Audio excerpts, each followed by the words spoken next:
সময় আক্তারের মা আমার সাথে ছিল। সে বলে যে কি করবি, ওই মেয়ে আর মা মিলে বলে যে ডিভোর্স দিব।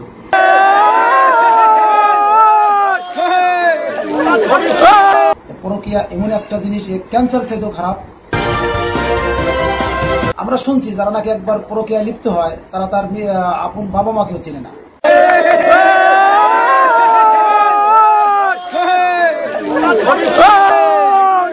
ছেলে মেয়ে যার পেটের সন্তান, ওর পেটেই হয়েছে, 9 মাস 9.5 মাস গর্ভধারণ করছে, ওদেরকেও সে চিনে না।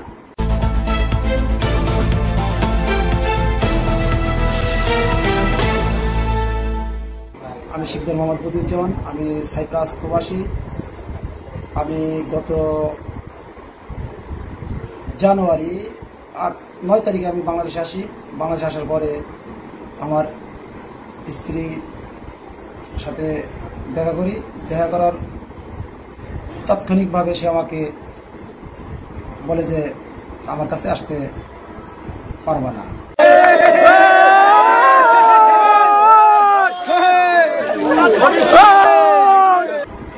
আমাকে অনেক ধাক্কাধাক্কি করে। তারপরে ছেলে মেয়ে ছিল, ছেলে মেয়ের সামনে বলে যে আসতে পারবে না। কেন আসতে পারবে না? যাই হোক, আমি এক পর্যায়ে আমার বাসায় চলে আসি। চলে আসার পরে সে ওই মুহূর্ত থেকে যোগাযোগ, আমার ফোন সে ধরে না, তার ফোন সুইচ অফ রাখে। পরে জানতে পারলাম যে আমি আগেও জানি যে সে একাধিক পরকীয়ায় লিপ্ত। একাধিক পরকীয়ায় লিপ্ত থাকার পরে আমি হুট করে চলে আসি। Last 2024 December, 1st of December আমি সাইপ্রাসের উদ্দেশ্যে যাই। 1 মাস 8 দিন ছিলাম। যখন আমি পুরোপুরি জানলাম ছেলে মেয়ের কাছে যে আম্মু এরকম একাধিক পরকীয়া করে, ছেলেদের নিয়ে বাসায় ভর্তি করে, রাত্রি যাপন করে। এক পর্যায়ে আমি চলে আসি। চলে আসার পর তাদের গার্জিয়ানের কাছে আমি বলি। গার্জিয়ানরা অনেক আকতিমিনতি করে তাকে। আমার গার্জিয়ানরাও অনেক আকতিমিনতি করে যে সংসার ভাঙা যাবে না, 2টো মাসুম বাচ্চা আছে, এদের দিক তাকে। আমিও খুবই বলি, অনেক চেষ্টা করি তাকে আনতে, কিন্তু কোনো পর্যায়ে সে আমার কাছে আসতে চায় না। এর মধ্যে অনেকবার দরবার হয়েছে। ওই মেয়ের সোমাক, তার যে আমার স্ত্রী, তার ভাই, তার বোনরা, তার দুলাভাইরা, তার মা, চাচাতো ভাইরা অনেক অনুরোধ করে তাকে। তারপরেও সে বলে যে না, আমি ওর সংসার করবো না।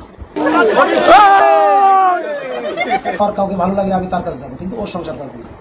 ছেলে মেয়ের দোহাই দেয়। ছেলে মেয়েকেও সে চিনে না। এক পর্যায়ে ছেলে মেয়েকে সে চিনে না, কারণ বলে যে কে ছেলে কে মেয়ে। কারণ আমরা শুনছি যারা নাকি একবার পরকীয়ায় লিপ্ত হয় তারা তার আপন বাবা মাকেও চিনে না। আর তো আমি স্বামী বা ছেলে মেয়ে যার পেটের সন্তান, ওর পেটেই হয়েছে, 9 মাস 9.5 মাস গর্ভধারণ করছে, ওদেরকেও সে চিনে না। পরকীয়া এমন একটা জিনিস, ক্যান্সার চাইতেও খারাপ।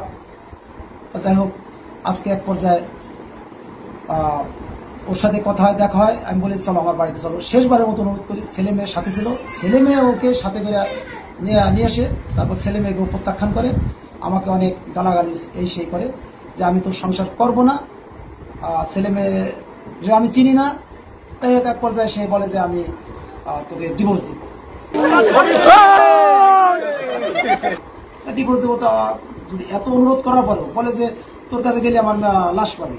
আমি এখানে, তার মা সাথে ছিল, এই সময় আক্তারের মা আমার সাথে ছিল। সে বলে যে কি করবি, ওই মেয়ে আর মা মিলে বলে যে ডিভোর্স দিব। পরে এক পর্যায়ে আমরা ওই যে কাজী মৌলভী বলে তাকেই ও ফোন দিতে বলে যে ফোন দেন, আমাদের এখানে এক্স চেয়ারম্যান মিলন শিকদার, তাকে ফোন দেয়। সে আসার পরে খোলা তালাক হয়। খোলা তালাক হওয়ার পরে যাই হোক, ছেলে মেয়ে বললো যে আব্বু তুমি বাঁচছো, তুমি অনেক চেষ্টা করছো। সে পরকীয়ায় লিপ্ত হয়ে গেছে, সে আমাদের মা, তারপরও সে পরকীয়ায় লিপ্ত হয়ে গেছে। সে পরকীয়ায় আসক্ত, সে কখনো তোমার সংসার করবে না। সে যদি সংসার করতো, আমাদের দিক থেকে বিশেষ করে তার সংসার আসা উচিত ছিল। তুমি অনেক ছাড় দিচ্ছ তাকে। সে একাধিক পরকীয়া করার পরেও তুমি তাকে আনতে চাইছো শুধু আমাদের জন্য। তারপরে সে যখন থাকবে না, ঠিক আছে, সে ডিসিশন নেয়, সে ডিভোর্স দেবে, তোমাকে খোলা তালাক দেবে। দেখ, তারপরে আমি চিন্তা করি, ডিসিশন নেই যে কি করা যায়। আমার তো একটু পাক পবিত্র হইতে হবে। ছেলে মেয়ে বলে যে আব্বু তুমি দুধ দিয়ে গোসল করো। এক পর্যায়ে ছেলে মেয়ে আমাকে দুধ দিয়ে গোসল করে দেয় এবং গ্রামের ভাতিজারা সমবয়সী ভাইরা মুরব্বীরা সবাই বলে যে তুমি দুধ দিয়ে গোসল করো। পরে এক পর্যায়ে আমি দুধ দিয়ে গোসল করি।